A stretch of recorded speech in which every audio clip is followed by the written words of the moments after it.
There is a moment, and if you've been there, you know exactly what I'm describing, when something inside you quietly shifts. Not with drama, not with a big announcement. Just a small, internal movement. Like a door that had been stuck for years, finally swinging on its hinges. You stopped apologizing for things that weren't your fault. You stopped shrinking so someone else could feel bigger. You stopped waiting for an explanation, for an apology, for a version of them that would never coming.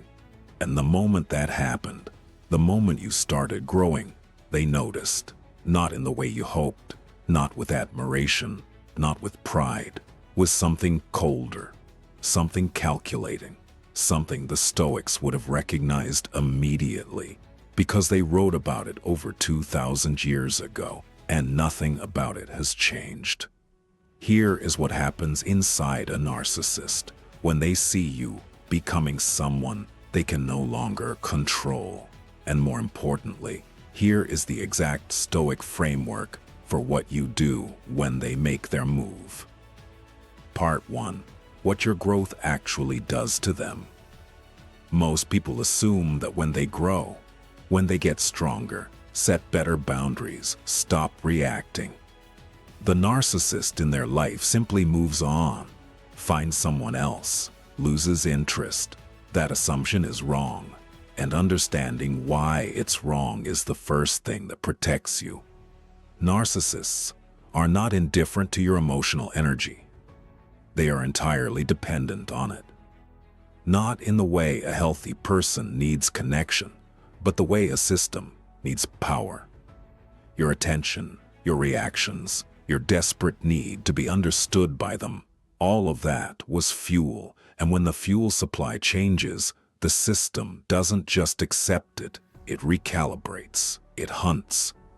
Marcus Aurelius wrote, "The object of life is not to be on the side of the majority, but to escape finding oneself in the ranks of the insane."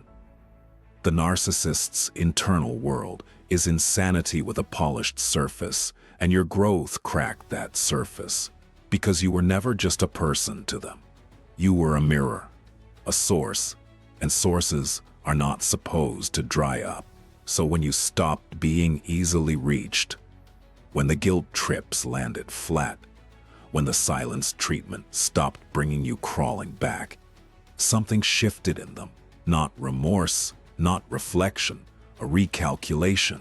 This is where it gets dangerous, because what they do next is not what you expect. Part 2. The final tactic. The performed transformation. The last move a narcissist makes when their standard tactics fail is the most sophisticated one they have. And it works not because you are weak, but because you are human. They perform a transformation, not a real one, a carefully engineered replica of one. They appear, suddenly, to be exactly the version of themselves you always needed them to be. Reflective, remorseful, self-aware. They use the right words, the language of accountability, of growth, of genuine change. They acknowledge specific things they did wrong. They create a space that feels, against every instinct you've developed, safe. And here is the mechanism beneath it. They have been watching you throughout your growth, your boundary setting, your distance, your evolution. They have been collecting data. They listened to what finally pushed you away. They noted what language moved you.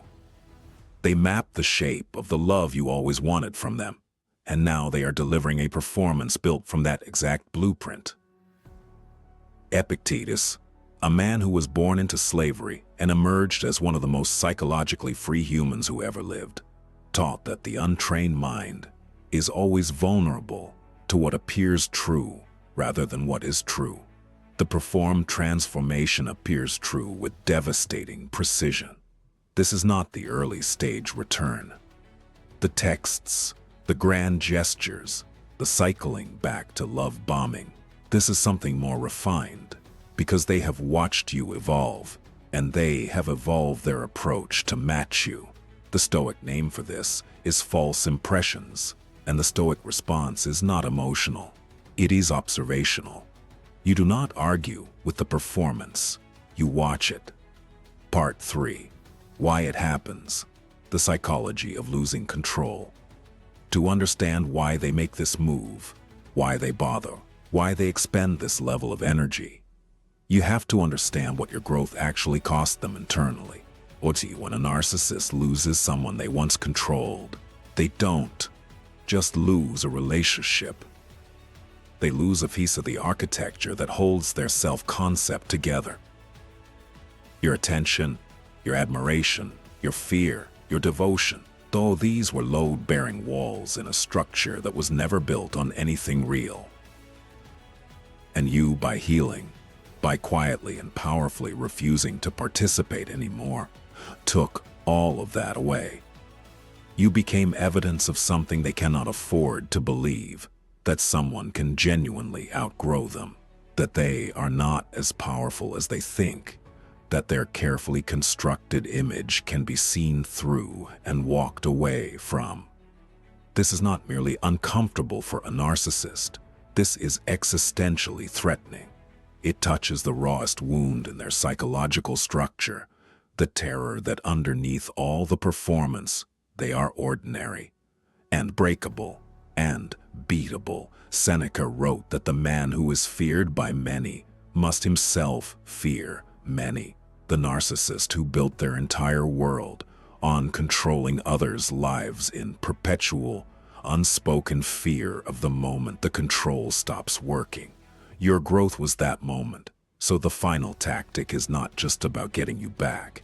It is about restoring their internal equilibrium, proving to themselves, not just to you, that they still have power, that they can still move you, that you are not, as your behavior now suggests, beyond their reach. Part 4. The second phase, when the mask cracks. If you respond to the performed transformation with warmth but not surrender, if you remain present but unmoved, the performance will begin to develop fractures. A genuine transformation sustains itself. A performance cannot sustain indefinitely because performance requires effort, and effort has a threshold. When you don't capitulate quickly enough, when your strength holds, the pressure behind the mask begins to build, and then you will see it. Small things first. A flash of impatience when you maintain a boundary. A subtle shift in tone when you don't respond the way they hoped. A moment where the old deflection reappears, dressed in new language, but recognizable in its movement. Then comes the reframe. The accountability they performed begins to redirect toward you. They suggest, gently, seemingly compassionately, that your caution is the problem, that your inability to simply trust their change is evidence of your damage, not theirs, that your clarity is actually fear, that your strength is actually rigidity. This is the heart of the final trick. If they can convince you that your awareness is a wound you need to heal, if they can pathologize the very strength that freed you, they have achieved something extraordinary. They have used your growth against you. Epictetus was direct about this pattern. First, say to yourself what you would be, then do what you have to do. The narcissist is trying to redefine what you are. The Stoic response is to hold the definition yourself and let their redefinition land nowhere. Part 5. The Stoic response. Discernment without performance. Here is what the Stoics understood that most modern advice completely misses. The answer is not confrontation, not a righteous speech, not dramatic distance or public exposure. Those things feel satisfying in imagination and are almost always counterproductive in reality, because they are still engagement, and engagement, even angry engagement, is still supply. The answer is what Marcus Aurelius practiced his entire reign as emperor, a man surrounded by people who wanted to move him, manipulate him, destabilize him. Discernment without performance, not cold, not armored, not visibly resistant, simply grounded. The capacity to see the move clearly, to name it internally without announcing that you've named it, and to return as naturally as breathing to your own stillness. What a narcissist truly cannot tolerate is not anger, not rejection, not even distance. What they cannot tolerate is irrelevance. The moment their presence no longer creates a weather system inside you, the moment you can hear from them, be near them, and return to your own internal calm, as naturally as the surface of a deep lake returns to stillness after a stone is dropped in, you have broken their hold completely. Marcus Aurelius described this in his journals, written not for publication, but for himself as private daily discipline. Be like the rocky promontory against which the waves crash endlessly. It stands firm. It doesn't fight. The wave. It doesn't explain itself to the wave, and the fury eventually falls still. That is not emotional distance. That is not coldness. That is the most precise psychological response available, because it gives them nothing to aim at. When you recognize the final trick in real time, not in theory, not in retrospect, but in the moment it's being deployed, something remarkable happens. The recognition itself changes the experience. Instead of being pulled under, you find yourself watching from a different place, not coldly, not without feeling, but with the specific clarity that comes from having done the work. The kind of clarity the Stoics spent entire lifetimes trying to build, and that you earn the hard way. You see the move. You see the fear beneath the move. You see the wound beneath the fear. And you see, perhaps for the first time with complete clarity, that none of this was ever really about you. The way they treated you was never a reflection of your worth. It was always only a reflection of their limitations, their inability to truly connect, their terror of being seen as ordinary, their incapacity for the kind of real, mutual, vulnerable love that you were always capable of giving, and that they were never capable of receiving. The narcissist's final move was designed to pull you back from the threshold of the life that is waiting for you. A version of your life not organized around surviving someone else's instability. A version of yourself that is not strong in the defensive, armored sense, but simply, naturally, quietly whole. And somewhere beneath everything you're still processing, beneath the grief, the anger, the complicated feelings that don't disappear just because you finally understand the truth. You already know it. You already know you are not going back. That knowledge, quiet, unshakable, private, is the thing they were most afraid of. And the fact that you're here, awake, clear, still becoming, means their final trick already failed. If this gave you something you needed, subscribe.